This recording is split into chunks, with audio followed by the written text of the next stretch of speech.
RTGA, mieux qu'une chaîne, un monde.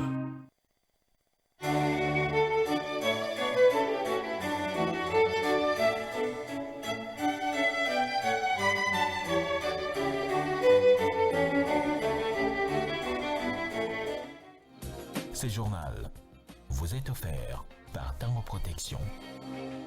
Illico Cash, ma banque mobile.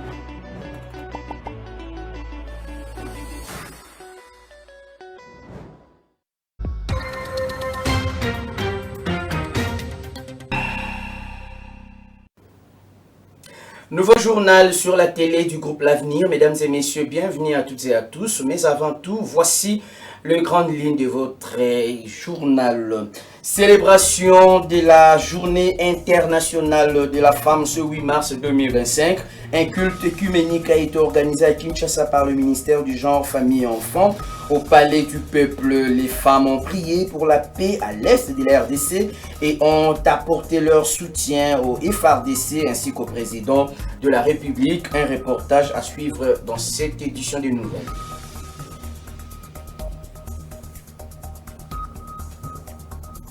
Situation sécuritaire préoccupante dans la province du Nord Kivu, 5 morts et plusieurs dégâts matériels. Tel est le bilan provisoire d'une incursion violente des ADF à Beni, plongeant ainsi la région dans un climat de peur. La situation s'est passée dans la nuit du 7 à ce 8 mars 2025.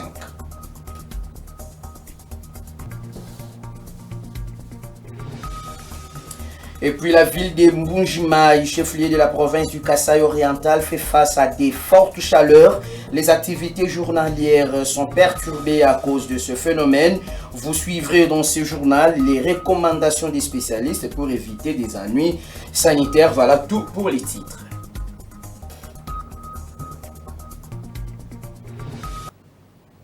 Vous avez bien fait de choisir la RTGA pour vous informer. Pour toutes les femmes et les filles, droit, égalité, autonomisation, voilà les thèmes internationaux de la journée dédiée aux droits de la femme, célébrée le 8 mars de chaque année en RDC. Cette journée a été consacrée aux femmes victimes de l'agression rwandaise dans la partie est de la RDC. Le ministère du Genre, Famille et Enfants a organisé à cette occasion un culte œcuménique à Kinshasa au Palais du Peuple ce samedi en présence de la première ministre Judith Suminwa. Un reportage signé Migi Kabembo et Guillaume Kakwende. Au regard de la situation qui sévit dans la partie est de la République démocratique du Congo, les femmes congolaises des différentes structures ont été mobilisées à Kinshasa pour la cause des femmes vivantes dans l'est du Congo en ce mois de mars, mois dédié aux droits de la femme. Devant plusieurs responsables politico-administratifs ainsi que la première ministre, un culte œcuménique a été organisé ce samedi 8 mars 2025 au Palais du Peuple pour implorer la grâce divine dans cette partie du pays. Le pasteur Joël Kabasele a prêché sur la restauration de la paix et l'unité dans l'est de la RDC. Cette année, nous vivrons notre paix. Nous vivrons la paix cette année par la puissance de Dieu. Mais nous ne vivrons pas n'importe quelle paix. Nous refusons de vivre n'importe quelle paix. Les paix qui nous ont condamnés, les paix qui nous ont empêchés de nous épanouir comme il fallait, les semblants de paix. Mais nous croyons que Dieu s'est organisé pour qu'à partir de la fin de cette guerre, nous puissions vivre une véritable paix. Prenant la parole, la première ministre Judith Suminwa a en outre rappelé le rôle de la femme congolaise dans la société. Aujourd'hui, nous célébrons la journée internationale des droits des femmes.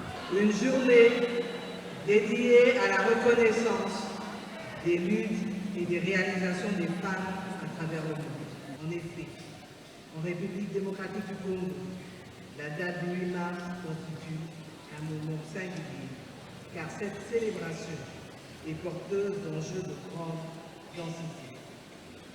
La date du 8 mars nous rappelle en effet les défis uniques et souvent dévastateurs auxquels les femmes de notre nation sont confrontées à la suite des guerres et des violences qui ont marqué profondément notre nation.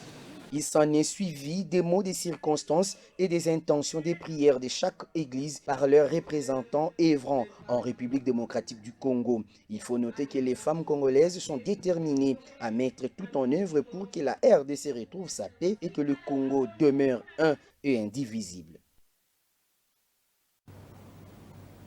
Les femmes qui ont répondu présent à cette activité ont adressé des prières à Dieu pour que la paix règne dans les provinces en proie à l'insécurité causée par l'armée rwandaise et ses supplétifs du M23. Leur souhait, c'est de voir dans cette partie de la RDC la vie revenir à la normale.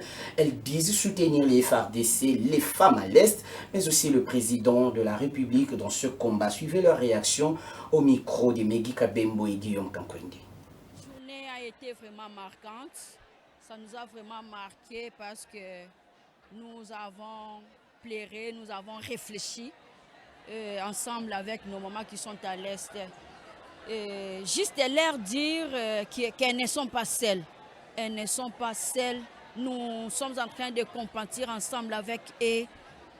Même si nous sommes à Kinshasa, elles sont là-bas, mais chaque jour nous ne cessons de pleurer à leur sujet à Dieu. Et surtout avec la messe que nous venons de participer aujourd'hui, nous les avons soutenus encore dans la prière, que l'Éternel les aide, que l'Éternel aide nos autorités à avoir de l'intelligence, de la sagesse pour qu'ils retrouvent la paix qui les manque.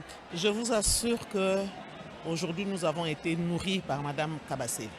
Déjà ça. Et Madame la Première ministre aussi nous a nourris pour voir combien nos compatriotes sont en train de mourir, violés, les enfants tués, pour ne pas parler seulement d'elles.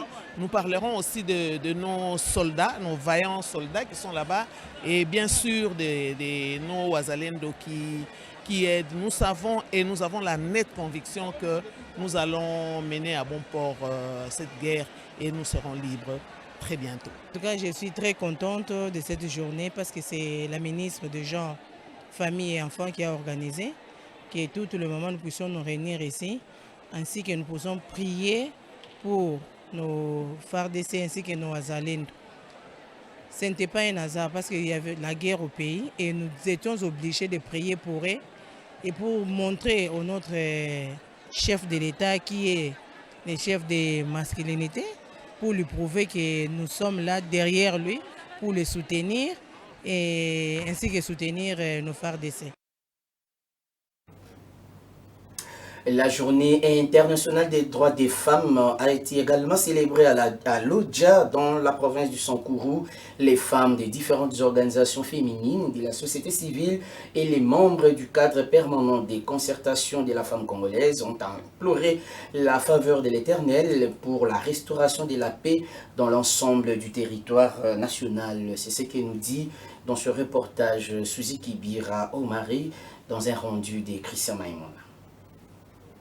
La gente féminine de Lodja dans la province du Sankourou a mis son temps ce 8 mars 2025 pour consacrer le pays entre les mains de l'Éternel, un moment de recueillement pour toutes les femmes de la société civile, des partis politiques, des organisations féminines et membres du cadre permanent des concertations et de l'Union congolaise des femmes des médias, Lodja, déterminée à implorer l'intervention divine pour la cessation des hostilités dans la partie Est.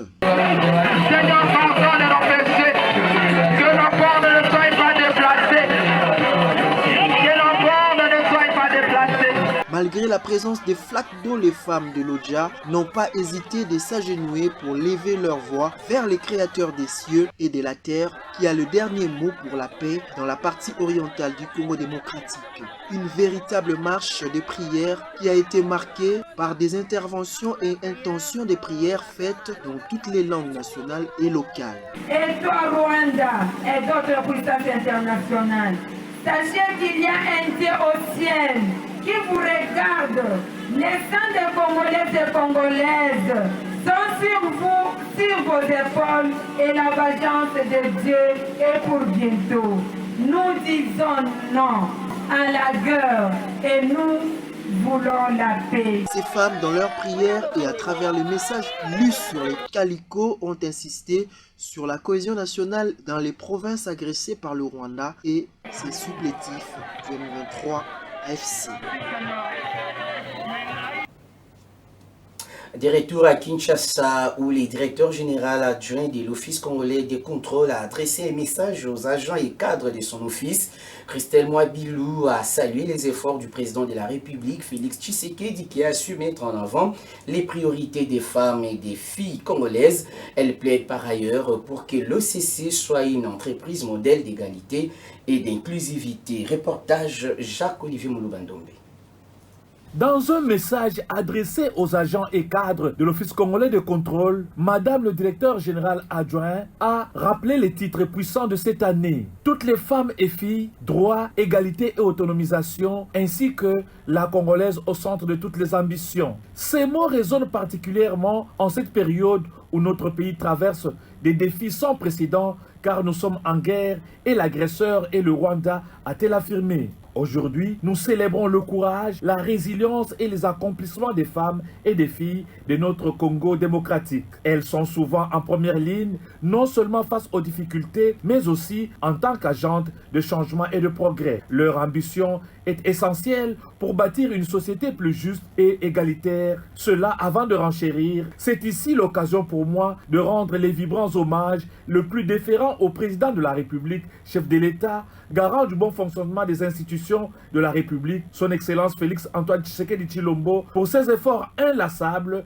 face à la guerre et aux crises qui frappent notre nation. Son leadership et la détermination à promouvoir la paix et la stabilité sont une source d'inspiration pour nous tous. Il a su mettre en avant les priorités des femmes et des filles congolaises et son engagement pour l'égalité des sexes qui est un témoignage fort de sa vision pour un avenir meilleur. Nous saluons ici son combat pour une représentativité maximale de la femme au poste de prise de décision, a-t-elle avoué. Et avant de poursuivre, je tiens à exprimer notre profonde reconnaissance envers la première ministre Judith Suminwa qui s'emploie à exécuter la vision du président de la République sur tous les plans. Ma reconnaissance s'exprime également à l'endroit de la première dame, Denise Nyakeru Tshisekedi, pour son dévouement dans la cause de la jeune fille à travers ses différents programmes tels qu'Excellencia et dans la santé à travers les enfants drépanocytaires, pour ne citer que ceux-là. En tant qu'établissement public, il est impératif que nous prenions des mesures concrètes pour promouvoir les droits et l'autonomisation des femmes. Cela inclut la mise en place des politiques inclusives,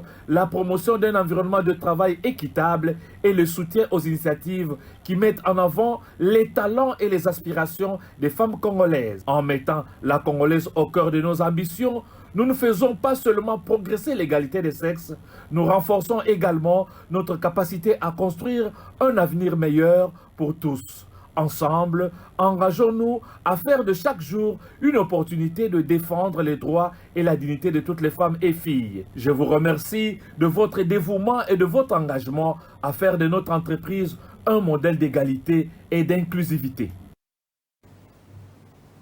Dans un autre registre, je l'ai dit au sommaire, la localité de Mavuvingité, située à 16 km au nord de la ville de Beni, nous sommes dans la province du Nord Kivu, a été la cible d'une attaque meurtrière perpétrée par les rebelles ougandais des forces démocratiques alliées à DEF dans la nuit du vendredi 7 à ce samedi 8 mars 2025.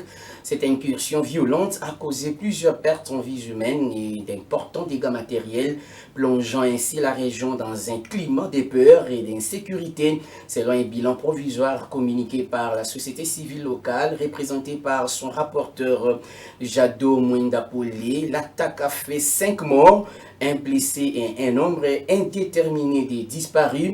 Plusieurs habitations ont été incendiées et des biens, notamment du bétail, ont été emportés par les assaillants. Face à cette recrudescence de la violence, les structures de la société civile et les forces vives du territoire de Beni réclament des mesures urgentes pour rétablir la sécurité et protéger la population civile.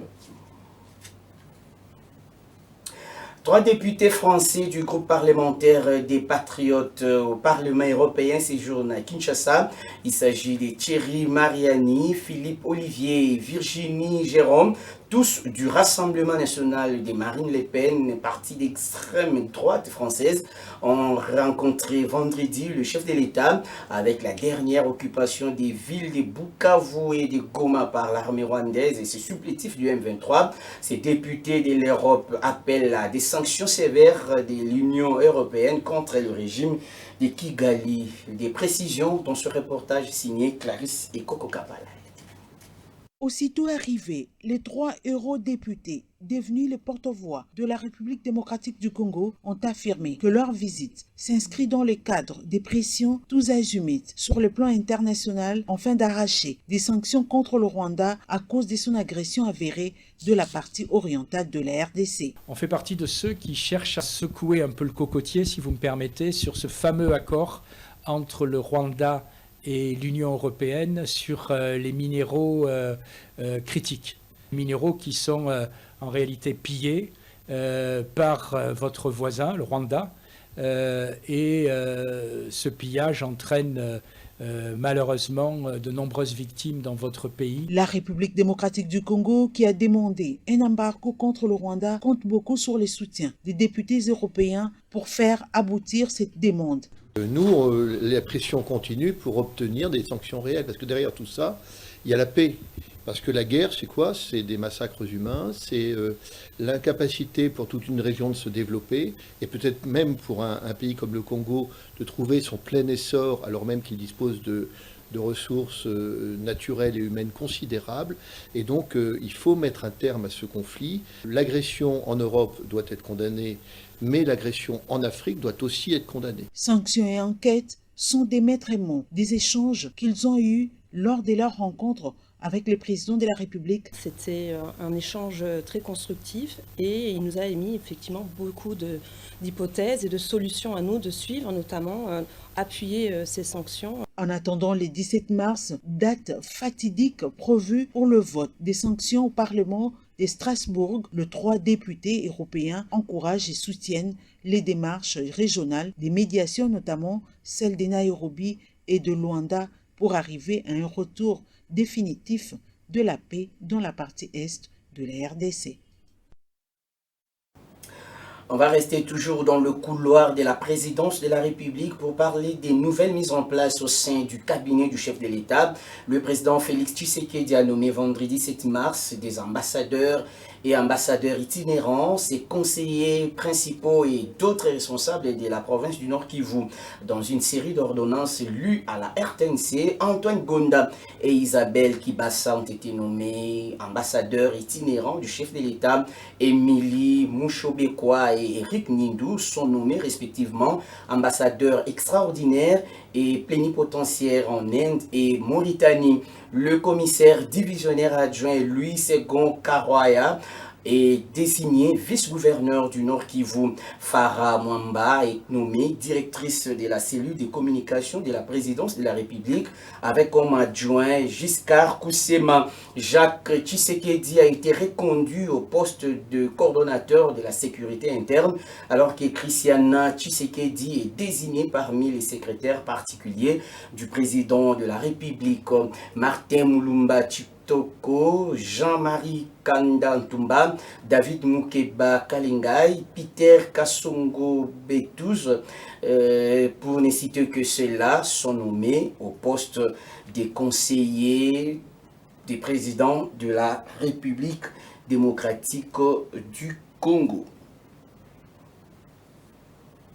Et pendant ces temps, le président Félix Tshisekedi a présidé vendredi 7 mars 2025 à la Cité de l'Union africaine la 34e réunion ordinaire du Conseil des ministres et du gouvernement dirigé par la Première ministre Judith Suminwa. Plusieurs dossiers d'importance nationale ont été abordés, notamment la situation sécuritaire, sanitaire et humanitaire dans l'est du pays. Et lors de cette réunion, une mise à jour sur la situation sécuritaire a été présentée avec un accent particulier sur les provinces du Nord et Sud Kivu où des combats contre les rebelles du M23 se poursuivent. Le Conseil a examiné les conséquences humanitaires de cette crise dont le déplacement massif des populations fuyant les zones des conflits. Suivez l'extrait du compte rendu de ce Conseil des ministres élu par le porte-parole du gouvernement Patrick Mouyaya. Suivez. Toujours sur ces chapitres sécuritaires, le vice-premier ministre, ministre de la Défense nationale, a informé le membre du Conseil de la situation des opérations militaires dans les zones affectées par l'agression. Sur le front nord, il a indiqué que les forces armées de la République démocratique du Congo maintiennent leur position face aux multiples tentatives des agresseurs rwandais visant à occuper Lubero-Centre, Butembo-Beni. Sur les fronts sud, malgré les renforts reçus en hommes et en matériel, la coalition RDF M23 n'a pas réussi à avancer et à conquérir de nouvelles positions face aux forces armées de la République démocratique du Congo qui sont déterminées à les contenir dans les territoires de Walikale notamment. Cependant, ces criminels RDF M23 poursuivent leurs actes de violence et des tueries des populations civiles et des présumés militaires. C'est le cas de l'assassinat organisé des blessés militaires et autres civils admis dans les hôpitaux Il-Africa et CBC à Goma. Dans les Sud Kivu, les FARDC maintiennent leur position dans le territoire d'Uvira. En Ituri, les forces armées de la République démocratique du Congo ont récupéré Nyamamba et les 3 autres villages occupés dans les territoires de Djougou par le groupe armé Zaïre. Dans l'espace Grand Katanga, l'opération Usalama contre les Bakata Katanga s'est poursuivie sans relâche avec les renforcements des dispositifs de contrôle pour contrer les infiltrations ennemies. Dans la partie ouest, les FARDC ont continué des opérations de destruction des bases et des postes de résistance des insurgés Momondo. Il a été noté la neutralisation de plusieurs d'entre eux et la récupération des armes. Et la 7e édition du concours du prix littéraire dénommé Zamenga a été lancée par le Centre Wallonie-Bruxelles. Cette édition a été consacrée à la paix en RDC face à l'agression rwandaise à l'est de la République démocratique du Congo. Images et commentaires, Clarisse Kokokapalai. Cette 7e édition du concours littéraire dénommé Zamenga a pour objectif de pousser chaque candidat à apporter sa contribution à la consolidation de la paix en République démocratique du Congo pendant cette période de guerre. C'est une édition un peu plus spéciale parce que il y a 2 exceptions ou 2 points majeurs, des modifications par rapport à ce qu'a toujours été le règlement habituel de ces prix. Pour dire que pour la 7e édition, contrairement aux éditions passées, il est fait appel à tous les écrivains, en tout cas tous les passionnés de la littérature, de se lancer cette fois-ci. Donc il n'y a plus limite d'âge, comme on le faisait aux éditions passées, pour la simple raison que, vu que c'est une édition qui tourne autour de questions de la paix, vous connaissez le contexte actuel sécuritaire auquel est confrontée la RDC. Les candidats seront répartis en 2 groupes, d'un côté les élèves et de l'autre les adultes. Chacun devra produire une nouvelle qui ne dépasse pas 5000 mots, mais qui aborde la problématique de la paix. C'est Richard Ali, écrivain et responsable de la bibliothèque au Centre Wallonie-Bruxelles de Kinshasa, qui l'a dit en donnant les détails sur cet événement. Nous voudrons justement que nous puissions recueillir, on va dire, la vision de tout et chacun, de tous les écrivains, mais surtout, en tout cas, penser à l'apport de la femme dans le contexte de la guerre, dans le contexte de la paix. Notons que cette 7e édition du concours prix littéraire dénommé Zamenga, ouverte le 6 mars, va aller jusqu'au 3 mai 2025. Les habitants de la ville de Mbujimayi, chef-lieu de la province du Kasaï oriental, font face depuis un certain temps à une canicule. Les activités journalières sont perturbées à cause de fortes chaleurs qui sont dégagées par ces phénomènes climatiques. Ainsi, face à cette situation, le spécialiste recommande certaines précautions pour éviter les ennuis du point de vue de la santé. Les détails dans ce reportage que nous propose Clarisse Kokokapalai. Les températures maximales ressenties en Mbujimayi depuis le début de la semaine dépassent 30 degrés dans la maison et sont estimées à 38 degrés à l'extérieur. Hormis la journée, les habitants de cette ville n'arrivent pas à dormir la nuit à cause des chaleurs ressenties. Pendant les jours, on ne sait pas rester dans les bureaux avec les conditions qui ne sont pas réunies, les bureaux qui ne sont pas climatisés. Quand il commence à faire un peu chaud tôt le matin, là, on ne sait pas rester au bureau pour y travailler. Il faut peut-être courir, aller en dessous des arbres et commencer à se reposer pour profiter de l'air frais qui peut-être circulent dehors. Adrien Moulamba, vendeur ambulant des œufs, est à son tour contraint de courir les rues d'Mbujimai. Malgré cette canicule, question des souvenirs aux besoins de son foyer. Malgré la souffrance, nous sommes en train de nous efforcer pour faire ces petits commerces, juste pour avoir quelque chose et y survivre. Ce n'est pas facile de circuler sous les soleils, surtout ces soleils très accablants. Le professeur Floribert Raymond Chimanga, spécialiste en géographie et aménagement du territoire, explique les phénomènes à la base de cette canicule. Les chaleurs sont devenues excessives, sont des chaleurs très élevées, insupportables, expliquées par 3 faits. Le premier fait, nous sommes sur la visitation de l'équateur thermique, c'est-à-dire le passage du soleil qui passe du sud vers le nord. Deuxième raison, c'est les gaz à effet de serre qui se sont multipliés, sont dégagés ça et là. La troisième explication, nous sommes envahis par des vagues de chaleur. Pour faire face à cette canicule et éviter les ennuis de santé, il est recommandé de boire beaucoup d'eau et de respecter les régimes alimentaires dominés par les légumes. C'est depuis 3 semaines que la ville d'Mbujimai et l'ensemble de la province du Kasaï oriental enregistrent des températures très élevées qui atteignent jusqu'à 36 degrés, selon les prévisions de la station météorologique de cette province. Et puis, un rappel historique dans ce journal, avant de se quitter, le 8 mars revêt également une signification particulière pour le football national. Un certain 8 mars 2009, l'on se rappellera des léopards à prime qui ont inscrit leur nom dans l'histoire du football africain en remportant la toute première édition du championnat d'Afrique des Nations CHAN en Côte d'Ivoire. Christian Maïmouna nous rappelle ces faits. République démocratique du Congo, le 8 mars revêt également une signification particulière pour le football national, notamment pour les léopards à prime.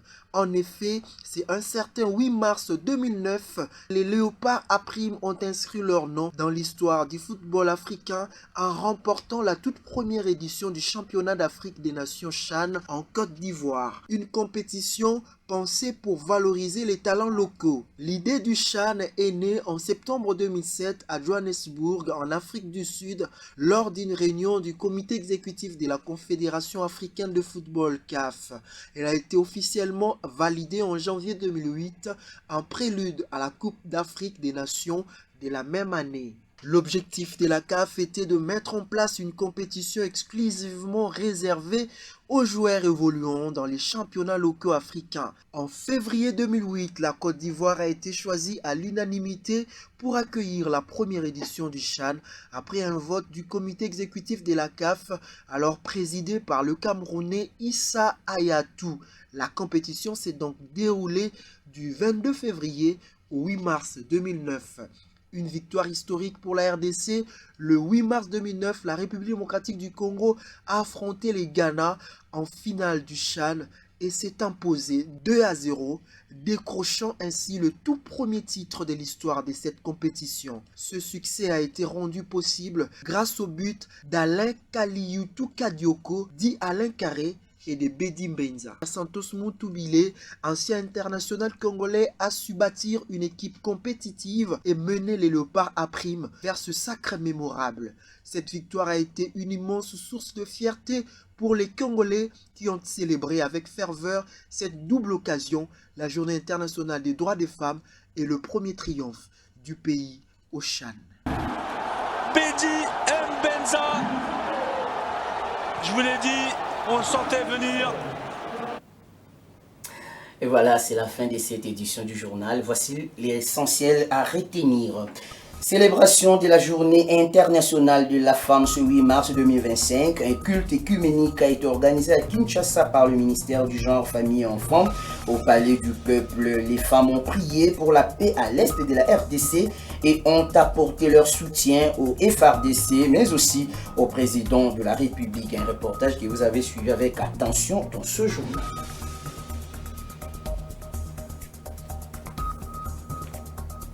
Les situations sécuritaires préoccupantes dans la province du Nord Kivu, 5 morts et plusieurs dégâts matériels. Tel est le bilan provisoire d'une incursion violente des ADF à Beni, plongeant la région dans un climat de peur. La situation s'est déroulée dans la nuit du 7 à ce 8 mars 2025.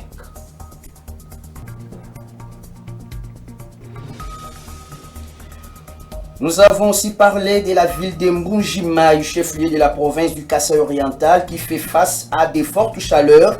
Les activités journalières sont perturbées à cause de ce phénomène. Vous avez suivi dans ce journal les recommandations des spécialistes pour éviter des ennuis sanitaires.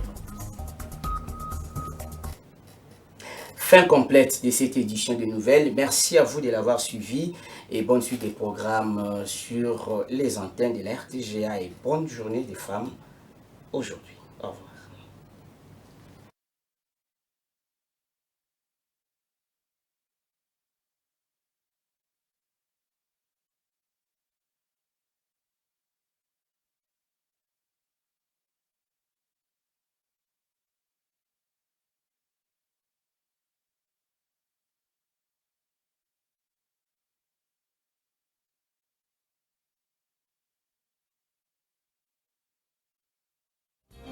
Ce journal vous a été offert par Tango Protection.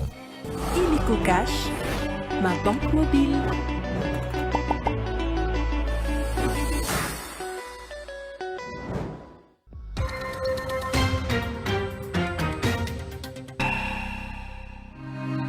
RTGA, mieux qu'une chaîne, un monde.